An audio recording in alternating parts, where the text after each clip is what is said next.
The video I'm about to show you is very disturbing. It's of Brandy Vaughan, the ex-employee of Merck Pharmaceutical, who is a whistleblower.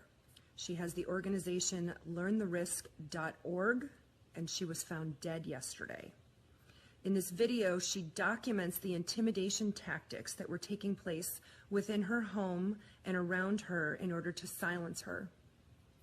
At the end of the video, she says that she will not stop, that these mandatory vaccinations are for profit and not for public health.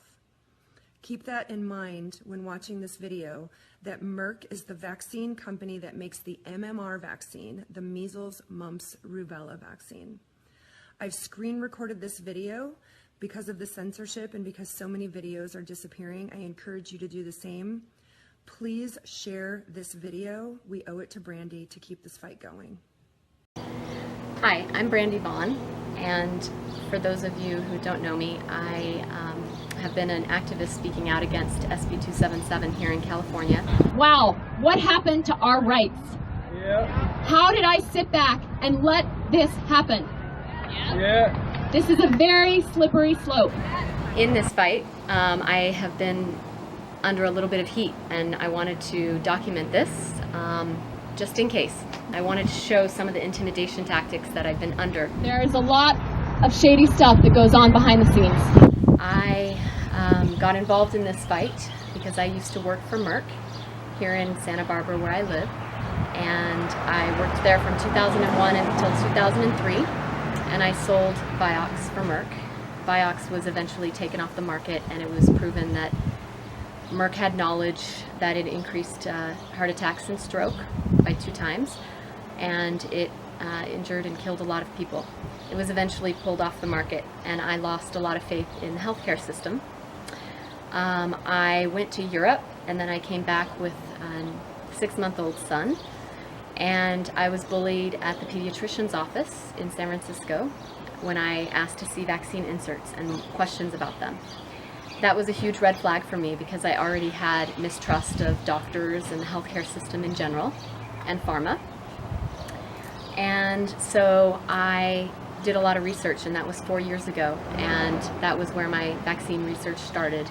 And I realized that they were not very safe, actually, and not very effective, and I chose not to vaccinate my son. So when I heard about SB 277 in California, I decided that it was important that my voice was heard and that I was speaking up against it and part of the fight.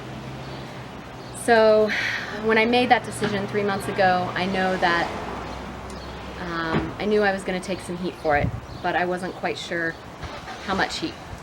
And so I'm making this video today to describe the intimidation tactics that have been used against me to try and silence me. The first one happened when I was coming back from the Capitol, a rally in Sacramento against SB 277. We're not going away! We're not going away!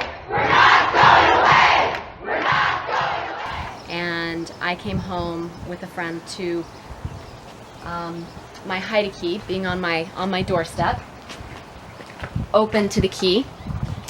And the story behind this was a year ago when I bought my house, I hid that deep in the bushes, and 6 months ago I had looked for it because I thought, well, it's probably not a good idea to have a key to my house right outside my door. I couldn't find it, but when I came back from Sacramento, that one time, it was about 2 months ago, that the key was on my doorstep, open to the key. That day I had my locks changed, and I called an alarm service, and I installed a $3,000 alarm system 2 days later. So what happened apparently is someone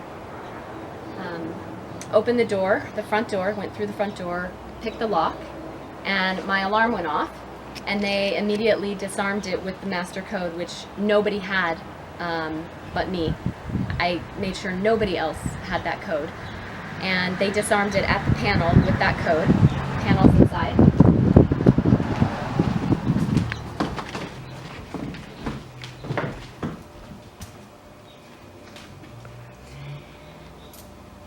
according to the alarm company, at 3:45 in the morning, somebody entered in through the front door, the alarm went off. They disabled the alarm by putting in the master code right away into the panel. And then at 3:46 in the morning, my hallway monitor sensor went off. So someone went down the hall. And then at 3:48, someone opened my dining room window and then closed it right away. And then if you notice, the dining room window actually faces out towards the backyard, which is much more private than the front door, which they used to enter that time. And then they went over to the keypad, entered the code again, and then left through the front door at 3:49. After the incident, I talked to some security experts who have actually done intimidation for corporations, and they explained a few things. They said, well, they were probably tapping your place, so everything I say and do in here is listened to, if not watched. And then opening of the back window, because it's a much more private way to get in for future reference, for future visits. When I did return home, and the police came in and made sure nobody was here, and then I came in after the alarm was set off, after the break-in. And what I did notice was they had left this window unlocked, like this. And before I left for Sacramento, all of the windows and doors were locked, double locked actually. I went through twice to make sure that they were locked.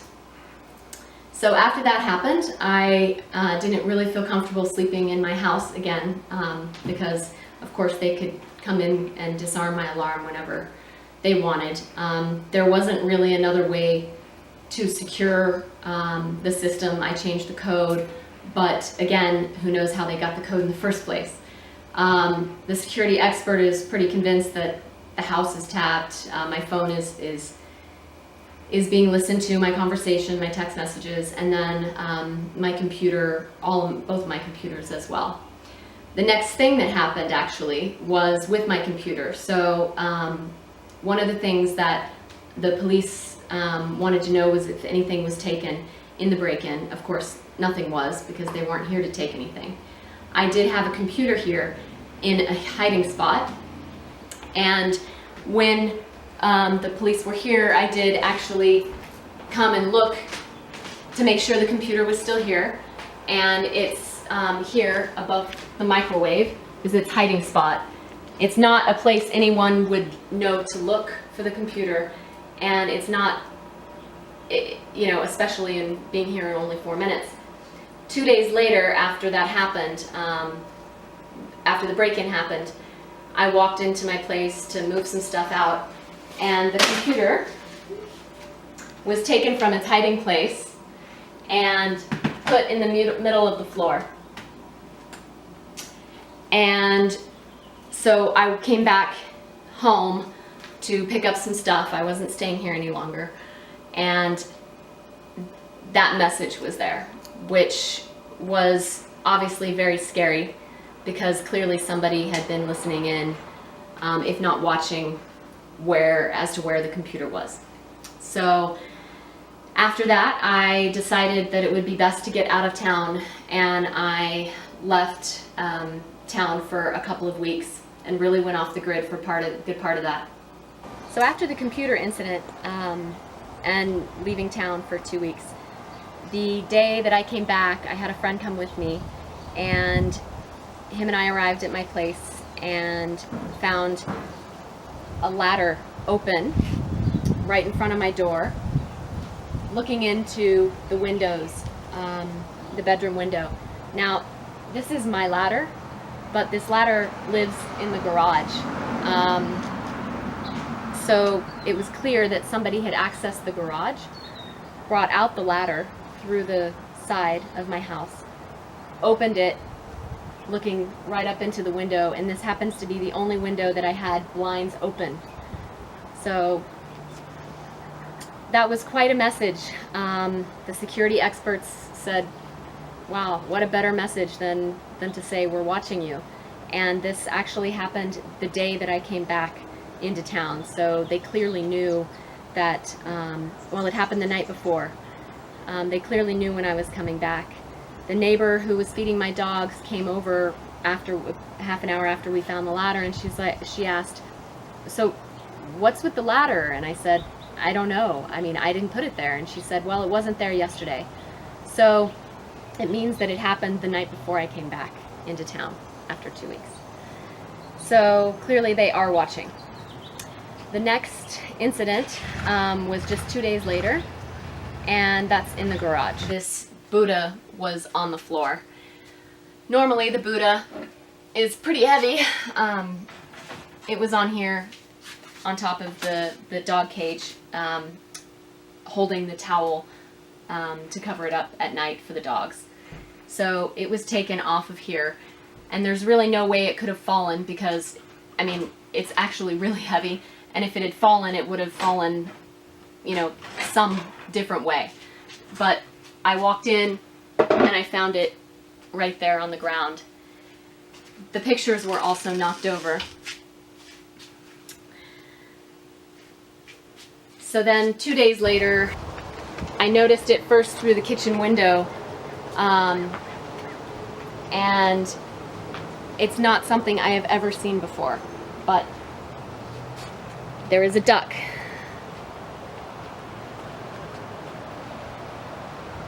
On my table.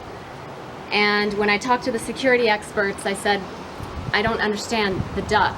And then it came to me that I had been on my phone having a lot of conversations about people asking me, you know, are you staying at your house? What are you going to do? And I used the term repeatedly, well, I'm not staying at my house. I feel like a sitting duck because they can get in at any time. And, you know, I'm a sitting duck. And so that was actually quite disturbing to come home to. Now I have a duck. I have never seen it before. It's not mine.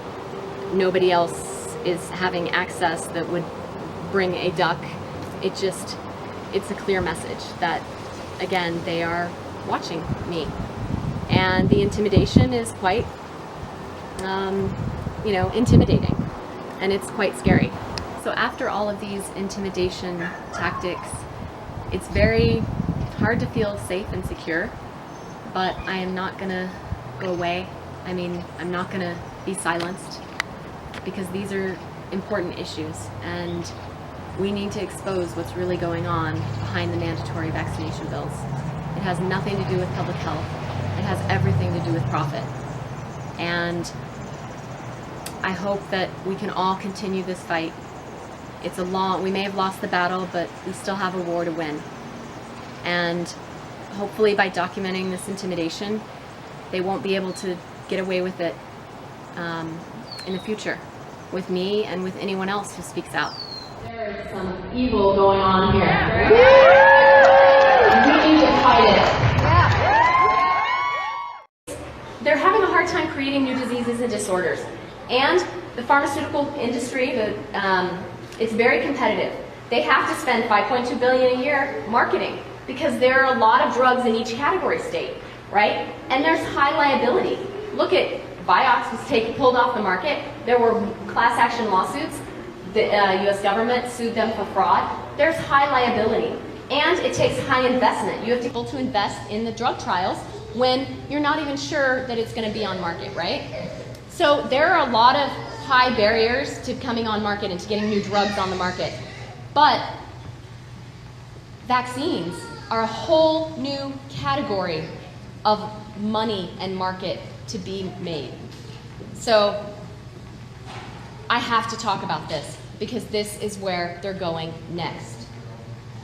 Because for all of those diseases and all of those disorders they've created, there's already 6, 7 pills on the market for it, right? And your patent expires in 10 years. But what if we created vaccines for them, right? And called it preventative healthcare? That is where they're going to make their money next. My first involvement with the pharmaceutical industry was as a pharmaceutical sales rep for Merck back when Vioxx was on the market. And when I used to rep Vioxx for Merck, and when it came out that Merck had falsified safety data, and Vioxx actually had twice the increase in heart attacks and strokes, people taking it, it really made me realize that there was a lot of corruption behind the scenes, and that just because something is on the market, a drug is on the market, doesn't mean it's safe. So after working for Merck, I was pretty disillusioned over the whole scandal, and I lived in Europe for 8 years, and I had my son over there, and I brought him back vaccine-free at 6 months to San Francisco. And when I went to a well visit, they pushed for vaccines, and at that point I hadn't done a lot of research in it, but I knew enough not to trust pharmaceutical drugs. And I asked to see a vaccine insert, and the doctor got very upset at me and claimed I didn't trust him, and he stormed out of the room, and the nurse let me know that I wasn't really welcome back in that clinic anymore. And that was a huge red flag for me, knowing what I knew from being a pharmaceutical sales rep before. And I started to do my research into vaccines and the ingredients and the flawed safety data. And what came to light was many things, but one of them was that aluminum is the main adjuvant in vaccines, in childhood vaccines. And I had experience with that, with researching that and the toxicity of aluminum, because my grandmother had breast cancer and the doctor biopsied her tissues and there were high levels of aluminum, and he told us that she needed to get off traditional deodorant, and that the aluminum in there was linked to breast cancer. It was carcinogenic. So that was a big red flag for me when I realized those were in childhood vaccines, and I couldn't believe it, actually. And then I started to do more and more research, and I realized that the U.S. gives twice as many vaccines on the childhood schedule than most developed countries. And the real health crisis is the fact that our kids are sicker than any other country in the developed world. And this is despite spending more per capita on health care. So we have highest rates of SIDS, asthma, food allergies, ADHD, childhood leukemia, diabetes, type 1. And this, to me, was the true health crisis. So the more I dug into this, what I realized was vaccines are not for public health. It's really about profit, pharmaceutical company profit. And the thing about vaccines is that you don't have to do the same rigorous safety studies as you do for other pharmaceutical drugs, because they're classified as a public health measure versus a pharma drug. So for vaccines, they have a totally different type of safety study. It's very short in duration. It's not double-blind, placebo-based, which is the gold standard for pharmaceutical drugs. And vaccines aren't held to the same rigorous safety studies. So if you look into them, it's very easy to manipulate the data and present that as something that's safe. But if you really look into the studies and look into the toxicity of the adjuvants and the additives, you realize that the safety studies are not proving safety at all. In fact, there are a lot of studies on the other side showing that a lot of the additives in vaccines are very toxic, especially to children who have very immature immune systems. So as I dug more into the safety studies and saw how flawed they were, it really raised a red flag for me. And my son is now 4.5, and he's vaccine-free. And I really got motivated to get more into this fight when I realized the mandatory vaccination bills that were sweeping the country, over 138 states. And it's clear to me that it's definitely about profit over public health. And one of the things that I know is that a lot of pharmaceutical companies have lost blockbuster drugs. They've lost their patent recently in the last few years. So they're looking to make up their profit. And vaccines, because they have less safety studies, less rigorous, so therefore a lot less expensive to do and a lot less hurdles to get onto the market, coupled with the fact that pharmaceutical companies don't have any liability for vaccines. In fact, the only product in the U.S. that has no liability, so you cannot sue them if there's injury or death. So you put those two things together, and what you have is vaccines as a pharmaceutical drug with the highest profit margin available. And if you make those mandatory and you keep increasing the schedule, it's basically using our children to profit off of. And the pharmaceutical company is using vaccines as a new driver for profit. And this is really what's behind the mandatory vaccination bills. So one of the things that I'm often asked is, why do we not hear about this if, this is true? And one of the things that I've found out in my research is that the U.S. is one of only 2 countries in the world that allow pharmaceutical companies to advertise directly to consumers. And I'm sure we've all seen the media and the advertisements for the pharmaceutical drugs. And what happens there is that it allows pharmaceutical companies to basically dictate what is shown to the media, because when you give the media 30 to 40% of their advertising dollars, you basically control what they say. And there have been a lot of journalists and stories that have been censored, including the CDC whistleblower that came out in the end of 2014, basically saying that the CDC has covered up data showing that the MMR vaccine does, in fact, cause neurological damage, aka autism. And recently there have been a lot of stories of different countries suing vaccine makers for injury and death, and even pulling vaccines off of the schedule, like Gardasil in Japan and Prevnar in China, rotavirus vaccine in France, and Spain has a lawsuit against Merck for Gardasil as well. Pharmaceutical companies spend $18 billion annually marketing directly to consumers, so through mainstream media. Yet they spend 6 times that marketing to doctors through health insurance plans, through educational conferences, through materials, through studies that are published in medical journals, all of these types of things. And what it really comes down to is that we have vaccines that have no liability for the manufacturers, very little safety data to say that they are safe and effective, and we have a lot of marketing going out there. So we have a very broken system. Our vaccine system in the U.S. is broken. And we cannot mandate something when there are so many unanswered questions and so many things that are going on behind the scenes that people aren't aware of, including vaccine ingredients. Like when the pediatrician didn't want to show me the vaccine insert, well, there's probably, there's good reason for that. There's aluminum, formaldehyde, fetal cells, animal cells. There are a lot of things in there that other countries, A, ban from being ingested, and therefore have vaccines that don't include these ingredients, and B, have unknown consequences that we have no data on right now. And so it's basically playing Russian roulette with our children. And pharma is saying, oh, it's all about public health and public safety, and I'm saying, hey, why don't we have more data on what this really will do, long-term studies on what this is doing inside of our bodies and to our children? Because right now we have the sickest children in the developed world. Something is going on here. It's probably not just vaccines. It's a chemical cocktail of pesticides and pollutants in our water and air. But vaccines are often a trigger because genetically we need a trigger to express these kinds of diseases and issues that we have. And vaccines are often what does that, because the chemicals are injected into our bloodstream, and so they don't go through a lot of the body's natural detox process. They go straight to the brain through past the blood-brain barrier. And we need to ask these difficult questions. And until we have more information, we absolutely cannot mandate vaccines. There has to be a choice. If there's a risk, there has to be a choice. If you like this video, please hit the like button. If you have any questions or comments, please post in the comments section. And if you want to see more videos like this, please subscribe to my YouTube channel.